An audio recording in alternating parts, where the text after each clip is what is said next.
Dear student, आज हम 3D series के एलिमेंट की केमिस्ट्री के बारे में पढ़ेंगे और उस 3D सीरीज के ट्रांजिशन एलिमेंट की केमिस्ट्री में जो है हम मैग्नेटिक प्रॉपर्टीज के बारे में डिटेल से यहाँ पर पढ़ेंगे। देखिए, हम इससे पहले 3D सीरीज के एलिमेंट की जो केमिस्ट्री पढ़ी थी उसमें हमने इनके इलेक्ट्रॉनिक विन्यास, इनके जो है ऑक्सीडेशन स्टेट और इनकी एटॉमिक और आयनिक रेडियाई, ये इसके बारे में हम डिटेल से पढ़े थे। अब कंटिन्यूस में हम इनकी मैग्नेटिक प्रॉपर्टीज ले रहे हैं। देखिए, किसी भी परमाणु में उपस्थित जो इलेक्ट्रॉन है वो दो प्रकार की गति करते हैं, एक ऑर्बिटल मोशंस और एक होती है स्पिन मोशन।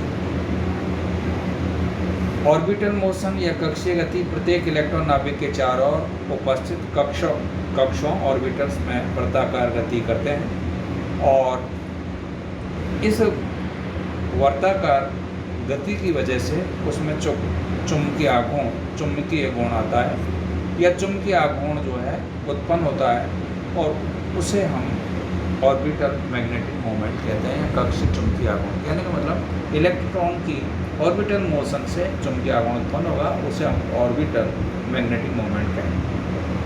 सिमिलर उस ऑर्बिटल मोशन के साथ साथ इलेक्ट्रॉन स्पिन मोशन चक्रण गति करता है और इस चक्रण गति से भी उसमें मैग्नेटिक मोमेंट का मान उत्पन्न होगा, जिसे हम स्पिन मैग्नेटिक मोमेंट कहते हैं। प्रत्येक इलेक्ट्रॉन नाभिक के चारों ओर की गति करने के साथ साथ नाभिक के चारों ओर गति करने के साथ अक्ष पर भी चक्रण करता है और उसको हम बोलते हैं उसकी स्पिन मोशन, और उस स्पिन मोशन से उसमें स्पिन मैग्नेटिक मोमेंट का मान जो है आता है।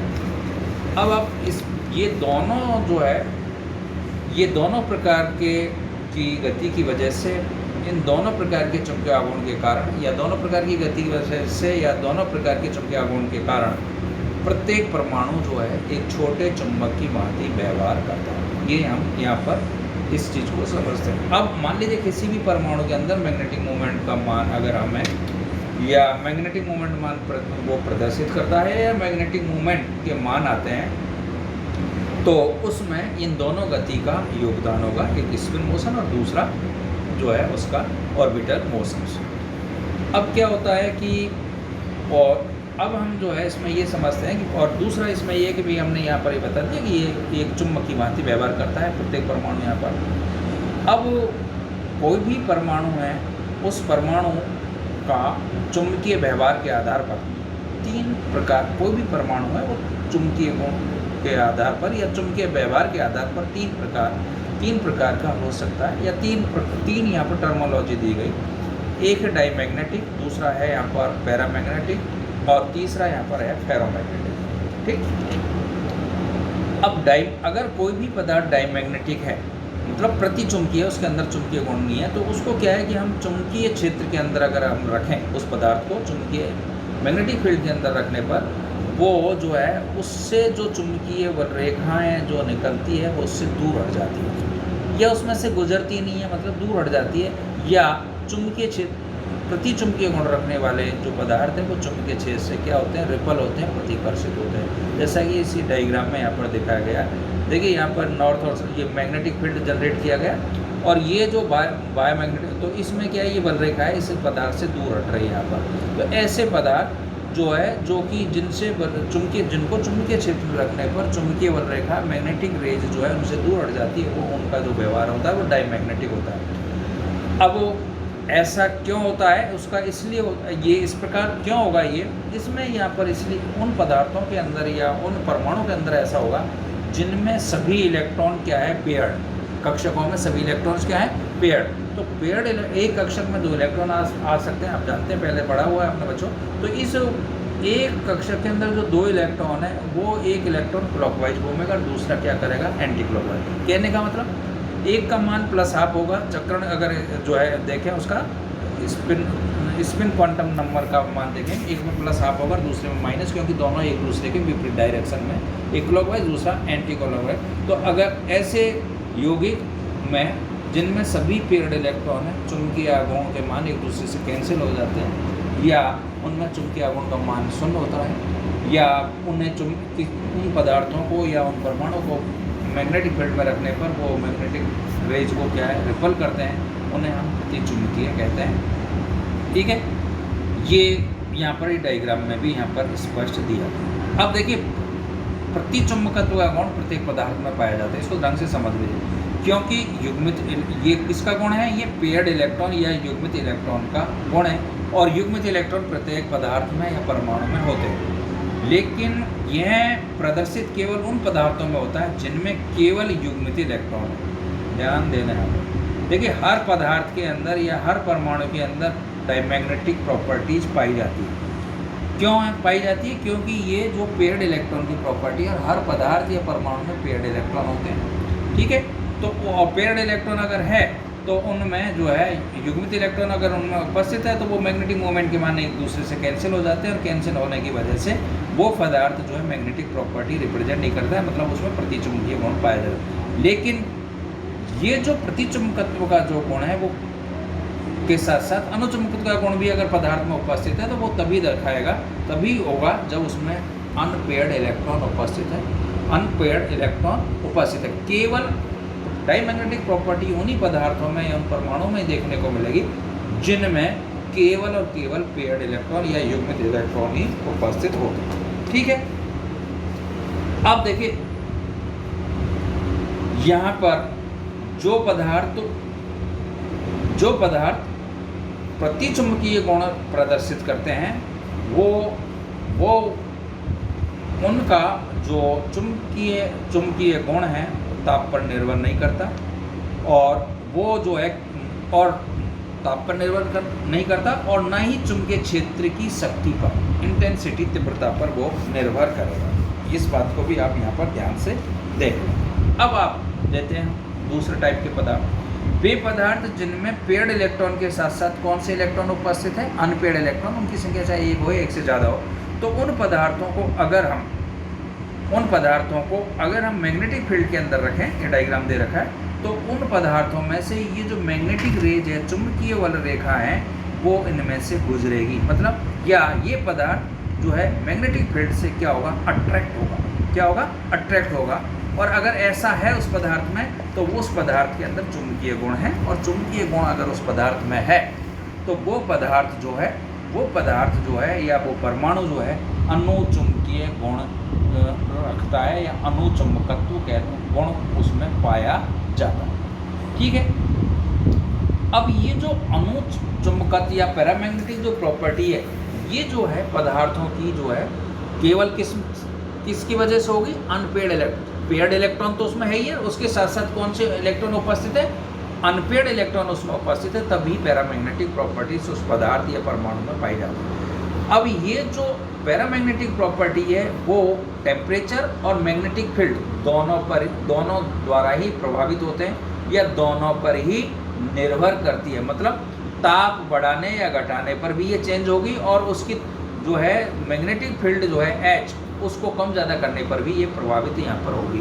कहने का मतलब अनुचुंबकत्व गुण जो है या पैरामैग्नेटिक प्रॉपर्टी उस चुंबकीय क्षेत्र की तीव्रता या चुंबकीय क्षेत्र और उस टेम्परेचर पर निर्भर करते हैं। और पैरामैग्नेटिक प्रॉपर्टी उन सभी पदार्थों में मिलेगी, या उन परमाणुओं में मिलेगी, या अणुओं में मिलेगी जिनमें पेयर्ड इलेक्ट्रॉन के साथ साथ क्या उपस्थित है? अनपेयर्ड इलेक्ट्रॉन उपस्थित है। ठीक, नेक्स्ट यहाँ पर नेक्स्ट जो प्रॉपर्टी है, इसमें थर्ड प्रॉपर्टी आती है फेरोमैग्नेटिक प्रॉपर्टी। देखिए, फेरोमैग्नेटिक प्रॉपर्टी जो है वो पदार्थ रिप्रेजेंट करेंगे जो ऑलरेडी क्या है? पैरामैग्नेटिक। ये नंबर एक बात है। अब पैरामैग्नेटिक पदार्थ में फेरोमैग्नेटिक प्रॉपर्टीज क्यों होगी? ये जो फेरो वर्ड लिया है वो आयरन या फेर Fe से लिया है यहाँ पर। तो देखिए, जिन पदार्थों में या तत्वों में बहुत ज़्यादा अनपेयर्ड इलेक्ट्रॉन उपस्थित होते हैं, या जिनमें मैग्नेटिक प्रॉपर्टी बहुत ज़्यादा है, उनके अंदर ही फेरोमैग्नेटिक प्रॉपर्टी पाई जाती है। और इसके जो एग्जाम्पल है यहाँ पर, सबसे जो इसके एग्जाम्पल है वो है, जो धातु है एग्जाम्पल वो है आयरन है, कोबाल्ट है, निकेल। इनमें फेरोमैग्नेटिक प्रॉपर्टी पाई जाती है। मतलब ये पैरामैग्नेटिक तो है, लेकिन फेरोमैग्नेटिक प्रॉपर्टी भी इनमें पाई जाती है। या ये इनमें मैग्नेटिक प्रॉपर्टी बहुत ज़्यादा है। अब ऐसा क्यों हुआ है, फेरोमैग्नेटिक क्या हुआ? तो देखिए ये फेरोमैग्नेटिक प्रॉपर्टी के लिए क्या होता है कि जो अनपेड इलेक्ट्रॉन है उनमें इनमें एक एक्सचेंज कॉपलिंग हो जाती है, एक्सचेंज इंटीग्रल हो जाता है। मतलब सभी इलेक्ट्रॉन एक ही डायरेक्शन में हो जाते हैं, जिससे हर इलेक्ट्रॉन का जो मैग्नेटिक मोमेंट का मान आता है वो जुड़ जाता है, या वो पदार्थ जो है बहुत ज़्यादा चुंबकीय गुण जो है रिप्रेजेंट करता है, और एक चुंबक की भांति वो पदार्थ व्यवहार करने लगता है। ठीक है, तो इस प्रकार के पदार्थों को हम क्या बोलते हैं, फेरोमैग्नेटिक। और इसके एग्जाम्पल मैंने यहाँ पर बताया था, आयरन है, आयरन से ही फेरो वर्ड लिया यहाँ पर, और एक्सचेंज कॉपलिंग इसमें होती है। और ये आयरन है, कोबाल्ट है, निकल, और इस प्रकार के पदार्थ है एक स्थायी चुंबक की भांति व्यवहार करने लग जाते हैं। अब तीन प्रॉपर्टीज यहाँ पर, तीन टर्मिनोलॉजी हमने पढ़ी थी, डायमैग्नेटिक, पैरामैग्नेटिक और फेरोमैग्नेटिक, और इनके यहाँ पर जो है यहाँ पर एक्सप्लेन किया। अब देखिए हम यहाँ पर नेक्स्ट इसी क्रम में ले रहे हैं। तो मैग्नेटिक मोमेंट किसी भी सबस्टेंस का अगर मैग्नेटिक मोमेंट का मान निकालना है तो एक गाय मेथड्स आता है, गॉय मेथड, गॉय विधि, उससे यहाँ पर निकालते हैं। इसे डायग्राम दे रखा है गाय जो है यहाँ पर। ठीक है, तो इसमें जो है उस पदार्थ को रखेंगे इस तरीके से, यहाँ पर विद्युत के अंदर रखेंगे तो ये पल्ला भारी, जिसमें मैग्नेटिक प्रॉपर्टीज होगी वो पल्ला भारी हो जाएगा, जिसमें नहीं होगी वो नहीं होगा। इस तरीके से एक गाय मेथड है, ये कोई टेंटेटिव इससे हम कैलकुलेट कर सकते हैं, बाकी एक्यूरेट ये मेथड नहीं है, लेकिन यहाँ पर ये डायग्राम वगैरह गॉय मेथड्स का यहाँ पर दिखाया गया। अब देखिए किसी भी परमाणु में, आयन में चुंबकीय आघूर्ण का मान अगर हम यहाँ पर कैलकुलेट करें, या डी ब्लॉक सीरीज के 3D सीरीज के एलिमेंट के लिए डी ब्लॉक के अंदर करें, तो यहाँ पर एक चीज़ आप ध्यान रखना बच्चों, यहाँ पर जो है वो मैग्नेटिक मोमेंट के मान कैलकुलेट करने के लिए जो हमने एक फॉर्मूला है वो दिया गया, लिखा गया μs बराबर √n+2। तो ये जो μs है, ये μs जो है magnetic moment due two electron spin motion की वजह से। मैंने आपको शुरू में बताया था कि इलेक्ट्रॉन की दो प्रकार की मोशन होती है, एक स्पिन मोशन है, एक ऑर्बिटल मोशन, और इन दोनों ही की वजह से मैग्नेटिक मोमेंट्स के मान या चुंबकीय आघूर्ण के मान आते हैं। लेकिन डी ब्लॉक एलिमेंट्स के अंदर जो है मैग्नेटिक मोमेंटों के मानों में जो है स्पिन मोशन का ही मोस्टली कॉन्ट्रीब्यूशन होता है, जो ऑर्बिटल मोशन है उसका कॉन्ट्रीब्यूशन बहुत कम होता है। इसलिए यहाँ पर मैग्नेटिक मोमेंट के मान को हम μs मतलब मैग्नेटिक मोमेंट की value due to spin motion, उससे यहाँ पर कैलकुलेट करते हैं। जो ऑर्बिटल मोशन है उसका कंट्रीब्यूशन इसमें नेग्लिजिबल होता है, इसलिए उसको यहाँ पर हम लीव इट करते हैं, और इस फॉर्मूले से हम जो है मैग्नेटिक मोमेंट के मान ज्ञात कर लेते हैं। इस फॉर्मूले में n जो है अनपेड इलेक्ट्रॉन की संख्या है, किसी परमाणु यान में कितने युग्मित इलेक्ट्रॉन है, इसके आधार पर जो है चुंबकीय आघूर्ण के मान यहाँ पर हम कैलकुलेट कर सकते हैं। और इसको समझाने के लिए यहाँ पर जो है हमने एक सारणी यहाँ पर बनी गई जो है फर्स्ट सीरीज के एलिमेंट्स की, फर्स्ट ट्रांजिशन सीरीज के एलिमेंट की। तो उनमें देखिए यहाँ पर धातु आयन लिया, उसकी ऑक्सीकरण अवस्था लिया, फिर इसको इलेक्ट्रॉनिक विन्यास लिखा, और फिर उसमें अनपेड इलेक्ट्रॉन है, और फिर इसके अंदर मैग्नेटिक मोमेंट के मान जो है एक तो कैलकुलेट किए हैं, एक तो थॉर्टिकल और एक है प्रैक्टिकल। ठीक है, ये वैल्यूज यहाँ पर दे रखी है। तो जैसे स्कैंडियम+3 है, इस स्कैंडियम+3 में अनपेड इलेक्ट्रॉन की संख्या जो है जो 0 है, तो यहाँ पर n की जगह 0 होगी, तो μs का वैल्यू यहाँ पर 0 होगा। ठीक, टाइटेनियम+3 है, इसमें 3d1 विन्यास है, इसमें अनपेड इलेक्ट्रॉन की संख्या 1 है, तो इसमें मैग्नेटिक मोमेंट के मान μs बराबर √nn+ फॉर्मूले में 1 रखेंगे, तो 1.73 यहाँ पर आ रहा है। लेकिन इसके प्रायोगिक जो मान है, प्रैक्टिकल मान जो है इससे ज़्यादा है, 1.75, मतलब ये थोड़े से डिफरेंस है। वो डिफरेंस यहाँ पर इसलिए क्योंकि हम जो है ऑर्बिटल मोशंस की जो वैल्यू है हम यहाँ पर 0 मान रहे हैं, ऐसा नहीं है, वो कुछ मान होते हैं, इसलिए प्रैक्टिकल वैल्यू और थॉर्टिकल वैल्यू पर ये जो यहाँ पर जो है डिफरेंसेज है। इसी प्रकार से यहाँ पर टाइटेनियम+2 है, टाइटेनियम+2 है, इस टाइटेनियम+2 के अंदर जो है यहाँ पर 2 इलेक्ट्रॉन है, तो 2 से कैलकुलेट किया, ऐसे ऐसे बढ़ते इलेक्ट्रॉन गए, तो यहाँ पर μs बराबर √nn+ फॉर्मूले से मैं जो है मैग्नेटिक मोमेंट के मान इस टेबल में दे रखे कर सकते हैं। 2 युग्मित इलेक्ट्रॉन है तो 2.84 आ रहा है, 3 है तो 3.87 आ रहा है, 4 है तो 4.9 आ रहा है, 5 है तो 5.9 आ रहा है, इस तरीके से, और 0 है तो यहाँ पर कुछ वैल्यू नहीं होगी।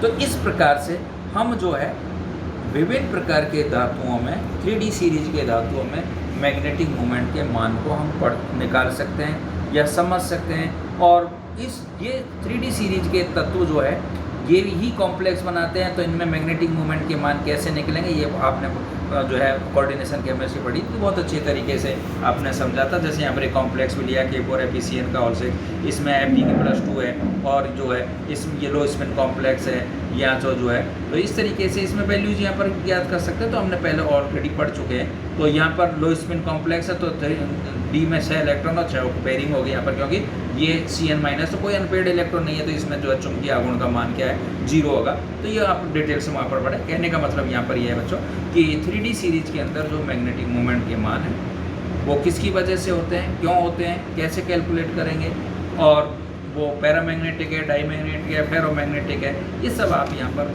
इस लेक्चर्स में आपको समझ में आया होगा। आई होप आपको ये समझ में आया होगा। Thank you doctor HS Kushwaha, government college.